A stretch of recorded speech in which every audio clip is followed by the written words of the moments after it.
Ямар бүтээгдэхүүнээр хийсэн хоол хамгийн эрүүл хоол вэ? Би л ээждээ хоол хийхэд нь туслах дуртай. Энэ нь бидэнд хөвгөлтэй байдаг. Гэр бүлийг минь төрөл бүрийн амттнаар дайлдаг. Эрүүл мэндийн бүтээгдэхүүн Алика гурил. Алика аз жаргалтыг гэр бүлийн сонголт. Жил бүрийн хавар Христийн шашны хамгийн гэгээлэг баяруудын нэг болох Пасхаг тэмдэглэдэг уламжлалтай. Энэ жилийн хувьд 4-р сарын 12-нд энэхүү баяр маань тохиож байгаа. Мэдээж баяр болгон өөрийн гэсэн уламжлал ёс заншилтай байдаг. Пасха баярын онцлогтой та бүхний хөтлөгч Мирослава миний бие Алика брендийн хамтаар танилцуулах болно. Пасха баярын ширээг кулич болон будсан өндөггүйгээр төсөөлхийн аргагүй маа. Тиймээс бүгдөө өнөөдөр кулич талхварж бас өндгийг янз бүрийн аргаар буццгаах болно. Үндэ бол кулич ягчаар маш олон байдаг. Эцэгтэй бүрт өөрийн гэсэн нууц жор байгаа. Өнөөдөр бид хамгийн хялбар аргаар хэрхэн амтад кулич хийх аргыг заах болно. Үүнийг бэлтгэхийн тулд бидэнд дараах зүйлс шаардлагатай.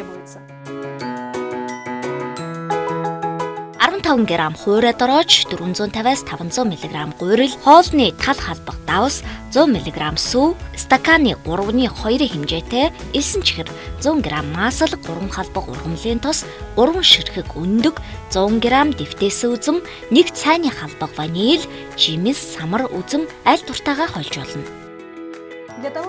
Дорожтой гурлаа бэлтгэхийн тулд бид хөрөнгө эсгэх хэрэгтэй. Үүнийг бэлтгэхийн тулд хуурайд 1 цайны халбах дорож,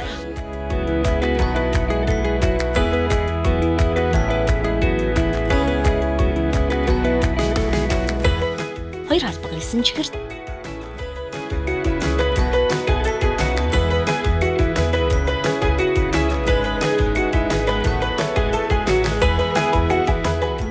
мг бүлээн сүү,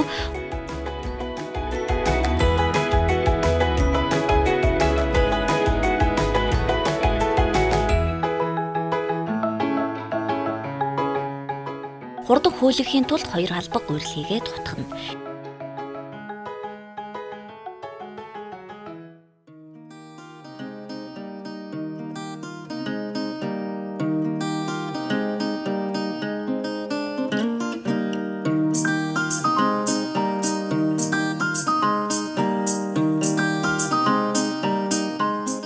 Энэ хөрөнгө маань зөөхөдөө төстэй болох ёстой учраас бүгдийг нь маш сайн хутгаж өгөх юм аа.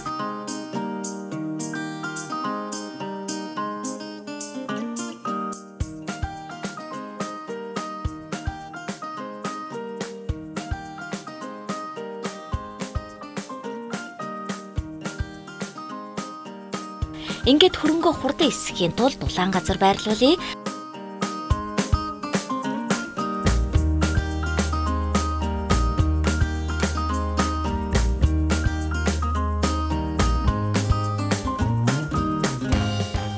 Бас хэрэгтэй үед нь бэлэн байх үүднээс зөөлөхийн тулд маслаар улаан газар тавьчихъя.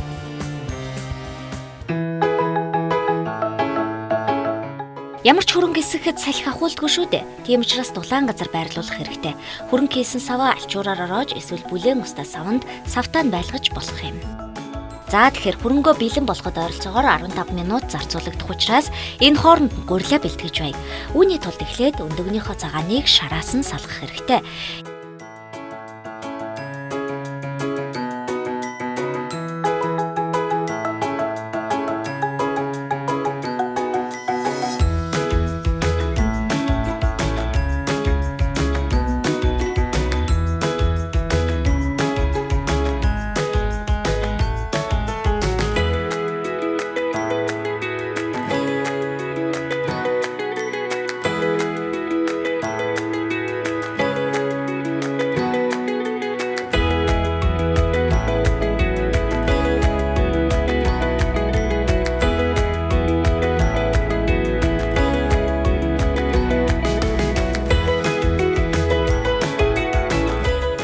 Ингээд өндөгний цагаан дээрээ элсэн чихрийнхээ талыг хийгээд баг зэргийн давс заавал нэмж өгнө.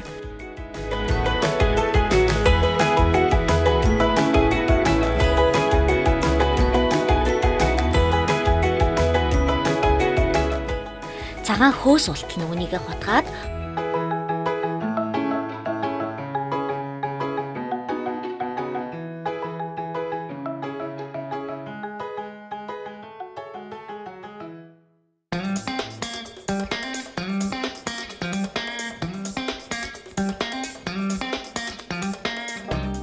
үлдсэн элсэн чихрээ өндөгний шартаагаа хөөсөртлөнд хутгана.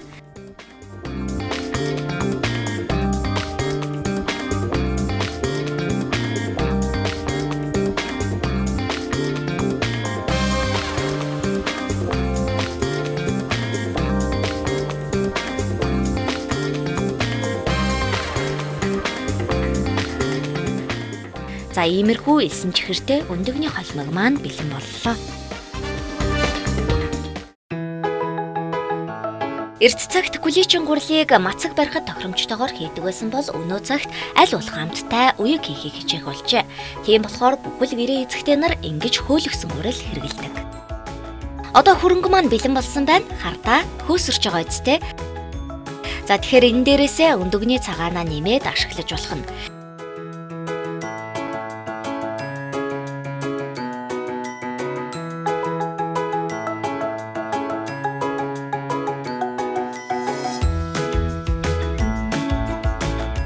Эссэн хөрөнгөө өндөгний цагаан дээрээс хийгээд хутгацгаана.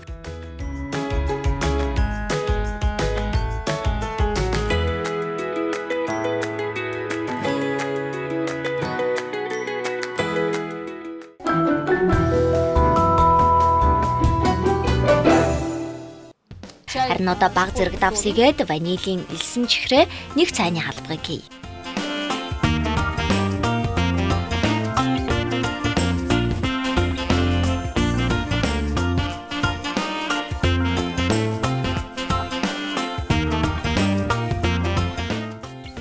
Ингээд өндөгний шараа дээрээс нь нэмэх үйлдэлээ.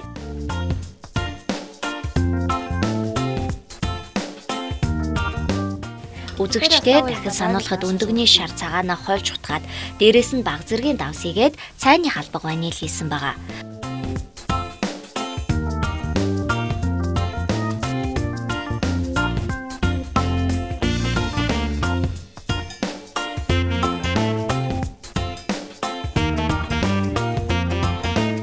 Одоо бид гурилаа нэмэх хэрэгтэй.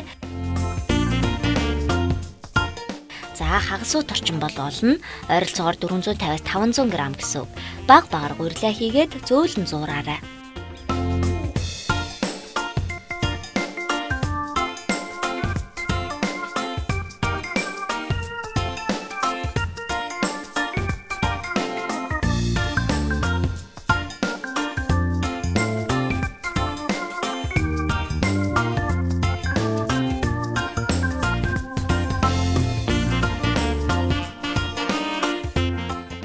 Ингээд цаг боллоо. 100 г масл хийгээд энэ бүхнийг нийлүүлж гараараа сайхан өртөс үлдээлгүй зуурна.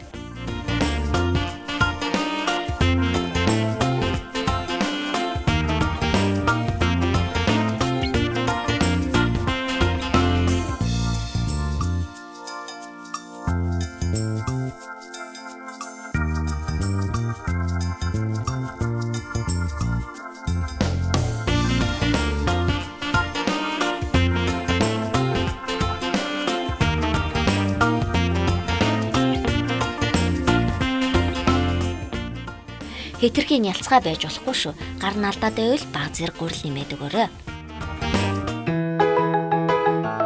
Гурилны тухай бид тариа будаанаас гаргаж авдаг гэдгээс өөр зүйл тэр бүр мэддэггүй шүү дээ. Тэгвэл гурил нь дотроо янз бүр байхаас гадна өөр зорилгоор олон зүйлд ашиглаж болдог.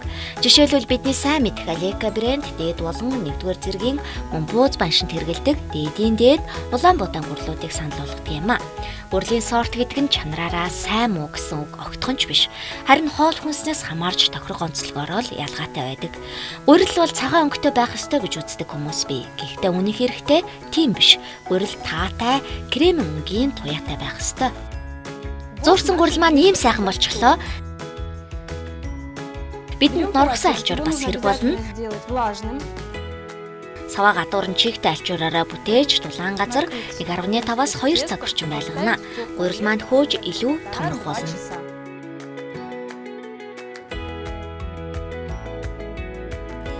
Гурил бэлэн болох зураа үзмээ зөөлөн болгох үүднээс халуун усан дэвтэй.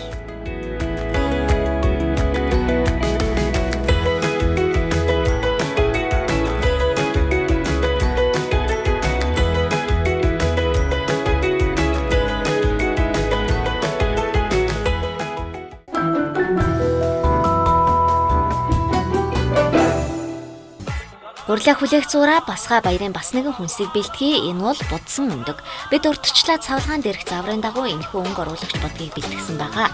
Алика брендийн бүтээгдэхүүнийг бид ашиглах болно. Илүү хөгжилтэй, сонирхолтой байлгах үүднээс бяцхан хүүхдүүдийг өрье. За хэн надад туслах уу? Бид нар Пасха баярын үеэр бүх итгэгч сүсэгтнүүд болон энэ уламжилд таалагддаг хэн бүхэн өндөг боддог. Өндөг нь амьдрал, үржил хөврөл, хавар цагийн бэлэг тэмдэг байгаа зогсохгүй Христээс өмнө ертөнцийн дүрслэлт тооцогддог байжээ. Грекчүүдийн хувьд өндөгний хэлбэр ижид болон амьдралын бэлэг тэмдэг байдаг юм. Алика Монголын зах зээлд дээд сортын өндгийг нийлүүлж байна. Алика брендийн шинэхэн өндөг чанарын баталгаатай бөгөөд өндөг гаргаж байгаа дахиа өндөр хяналтанд байдаг учраас хэрэглэхэд ямар нэгэн аюулгүй юм. Эхлээд цавандаа усаа хийцгээе. Билетгээ асааж саваа тавиад хүйтэн усандаа өндгөө хийн.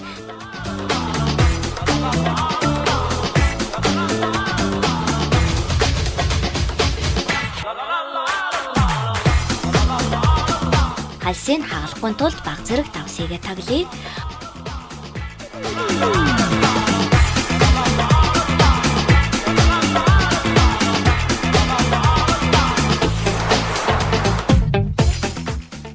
Өндгөө ойролцоогоор 10 минут орчим чанана.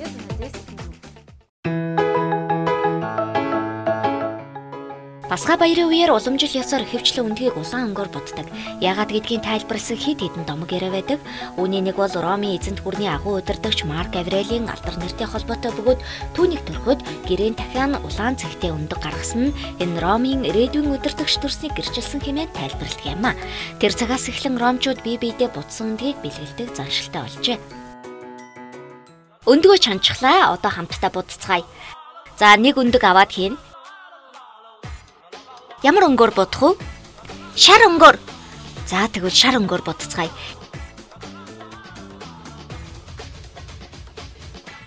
Энэ стаканд өндгөө ойролцоогоор 3-аас 5 минут байлгах ёстой. Харин одоо хүүхдүүдээ та нар өөрсдөө өндгөө бодоод үзтээ. Бас нэгэн домог яриа бий. Пасха баярын өмнөх мацаг барих 40 хоногт амьтны гаралтай хоол хүнс хэрэглэхийг ч таашаадгүй. Өндгөө сайн хадгалахын тулд чандаг боловч иддэггүй байсан байна. Түүхийн өндгөөс ялгахын тулд сонгоны хальсан чанаж хүрэн борөнгөтэй болгодог байжээ. Энэ нь ямандаа уламжлалсан бөгөөд өнөөдөр бид та бүхэндээ яаж байгалийн өнгөтэй гоё будах талаар зааж өгөх болно. Үзэгчдээ бид та бүхэндээ өндгийг яг л сонгоны хүрэн хальс шиг байгалийн өнгөтэй болгож бодох талаар бяцхан зөвлөгөө өгье. Хүүтэн устдаа савнд сонгоны хальсаа хийн, дээрээс нь түүхийн өндгөө хийгээд 10 минут орчим чанана.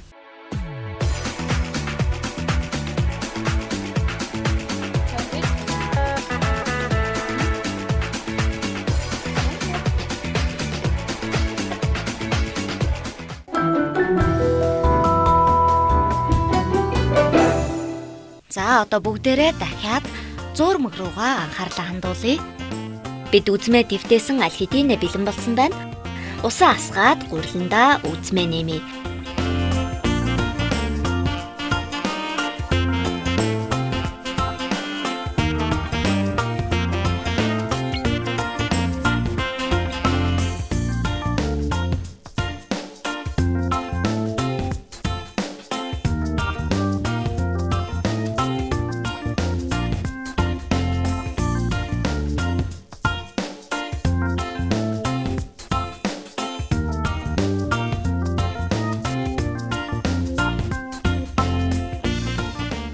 Бэлэн болсон гурилаа бас хэлбэрт оруулъя.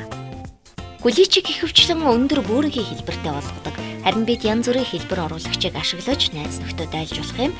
Маш сайн дээшээ хөөж өгдөг учраас ойролцоогоор 3/2-ын гурилаараа дүүргэнэ.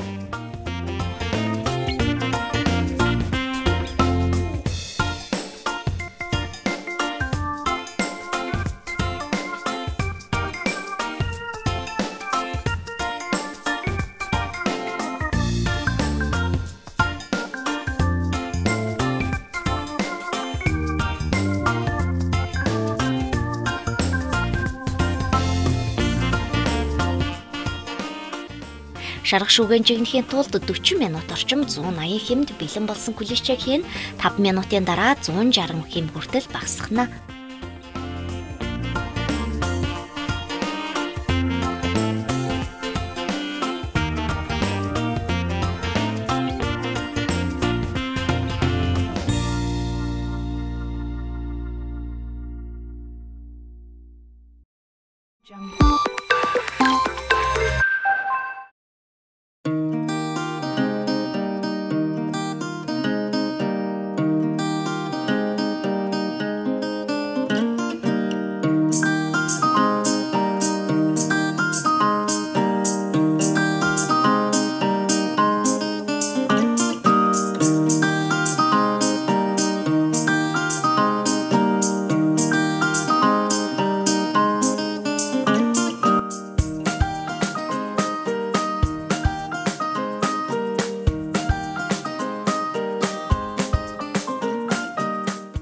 За бидний бэлтгэсэн кулич иймэрхүү боллоо. Кулич ийм байж болно. Бас ийм ч хэлбэртэй байж болно. Бүр ийм жижигхэн ч байж болно.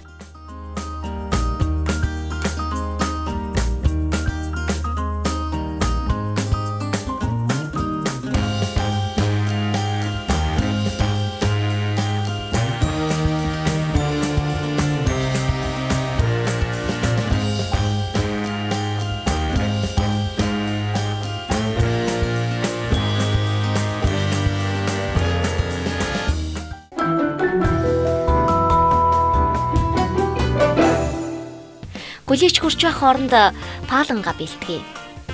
Үүний тулд бидэнд 2 өндөг нунтаг элсэн чихрийн пудр 200-аас 250 г хэрэгтэй.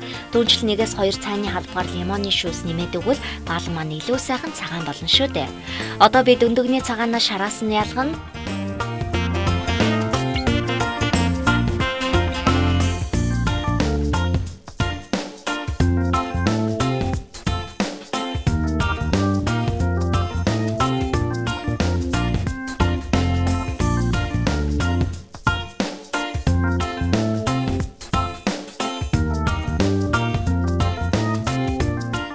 Өндөгний цагаанаас савн тийгээд холигчоор гутгаад хөнгө хөөстэй төстэй болох юм.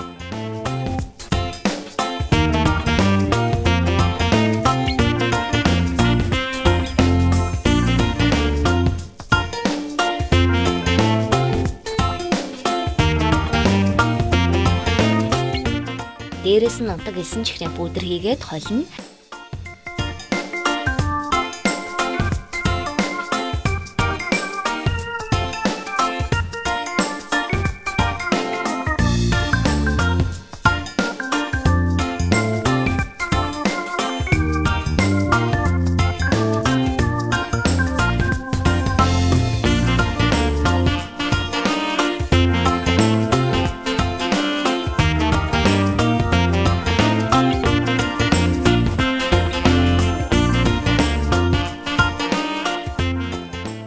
Иймэрхүү өтгөн зүйл болох ёстой.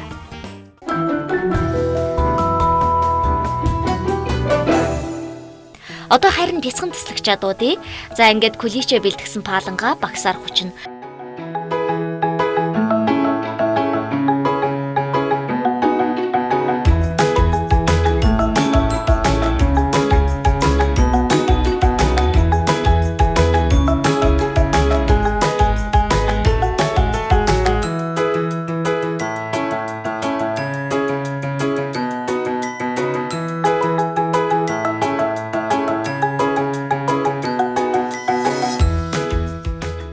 Үүн дээрээсээ өнгийн чимгэл цацаад өгнө.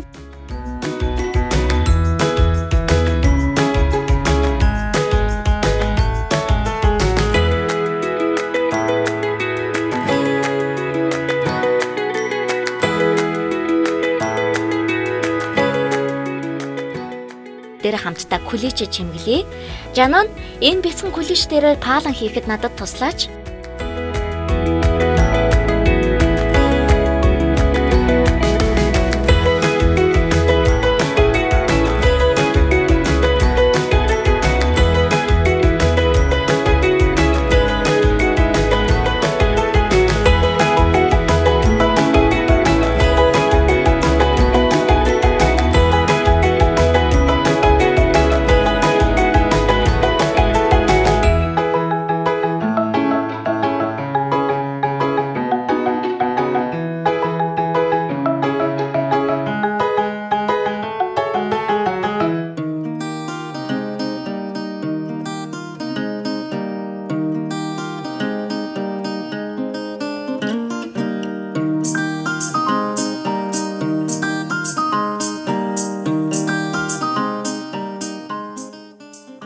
чуулган маш хурдан хатдаг учраас Кулича хурдан чимэглэх ёстой. Кулич дээр хүмүүс Христос амилла буюу Христос воскрес хэмээн хэвэ гэсэн эхний хоёр үсгийг бичдэг юм.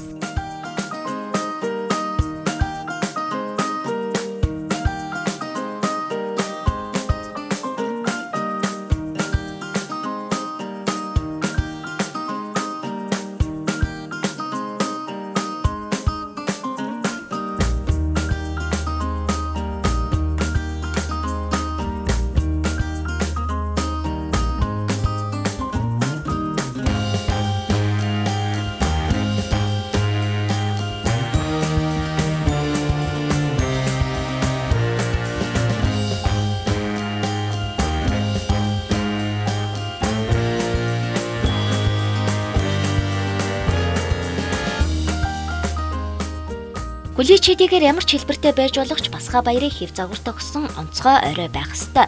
Оросын зарим мужид Пасха баярыг Кулич ихтэй буудаан үр хийдэг байсан бөгөөд энэ нь арвин их ургац хураахыг бэлэгддэг байжээ.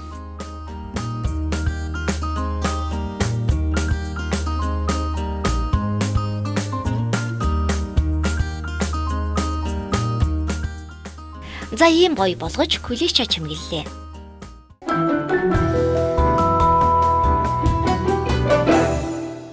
10 минут өнгөрчлөө өндөг маань ямархуу болсныг харгал үлдлээ.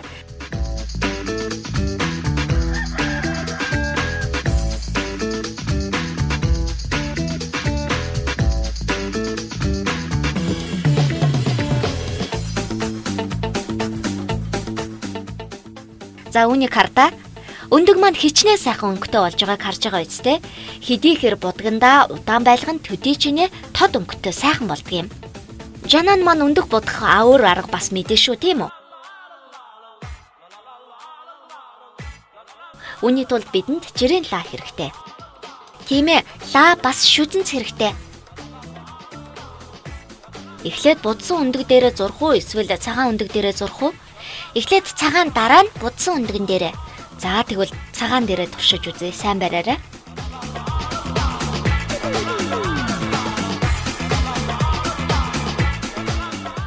Өндөг дээр нь шингэн лавын тусламжтайгаар зурж болдог. Эхлээд лаагаа асаагаа тайлан баг зэрэг хүлээн. Ингээд шингэн лаваараа өндөг дээрээ тусаам. Зүгээр тусаах уу эсвэл янз бүрийн хээ угалц хийх үү? Зүгээр тусал хийж болно, хээч зурсан болно. Чамд аль нь илүү таалагддаг? Мэдээж хээ угалзна. Өнөөдөр бөөнө хийгээ л дээ.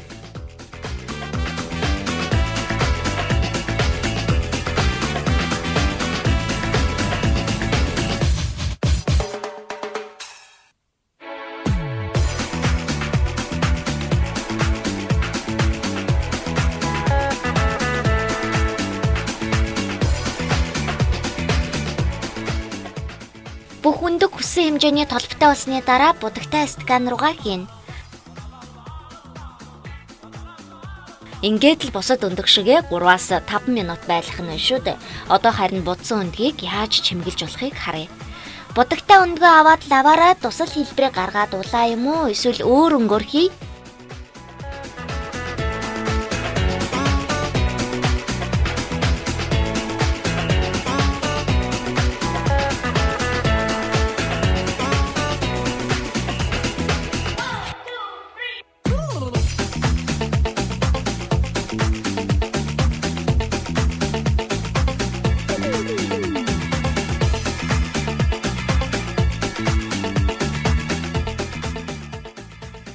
Эхний өндгийг яасныг хардаа.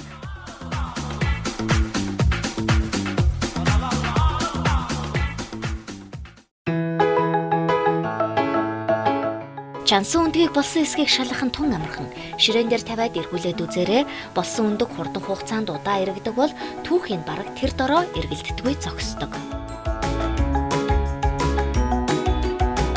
Нэр үед хүмүүс өндөг тулгадаг байсан бөгөөд өнхрүүлэх дуртай байж тэгш газар багавтар худаг хийж түүн рүү будсан өндгийг оруулдаг байжээ. Шавхар бяцхан бөмбөгөө өнхрүүлж Пасха баярын өндгөө худаг руу чиглүүлэн оруулдаг. Хэн чадсан ялагч болно. Пасха баярын үеэр өндөг тулгаж хатуу гадаргуугаар өрсөлдөгчийнхөө өндгийг цохидог байжээ. Хэний өндөг бяцраагүй нь төрүүлнэ. Харин одоо цагт өндгийг өөр аргаар цэвэрлдэг болсон бөгөөд хүүхдүүдэд таалагдана гэдэгт итгэлтэй байна.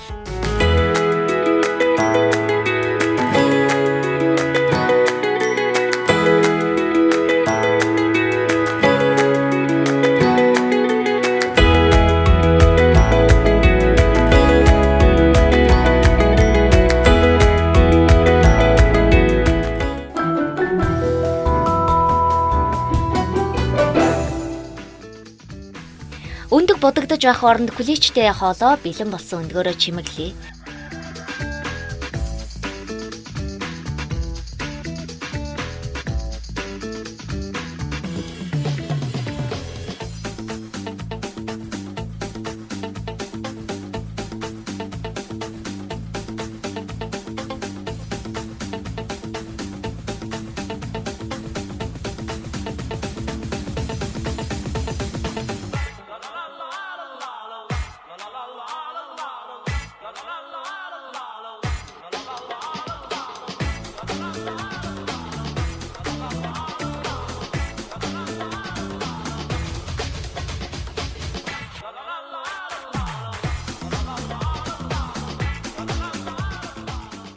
Сонгоны хайсанд будсан өндөг маань бэлэн болсон байна. Үүнийг хүлээч болон бусад өндөгтэй хамт тавья.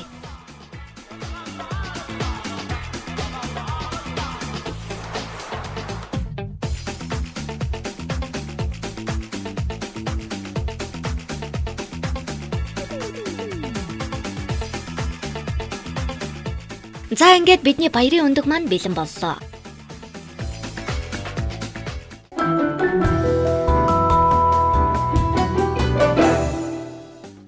Пасха баярын хамгийн гол хоол болох өндөг болон күлээч маань бэлэн боллоо. Ямархуу болсныг хамтдаа амсаж үзцгээе. Эрхэм үзэгчдээ тавтаа сайхан хооллоорой. Баяртай.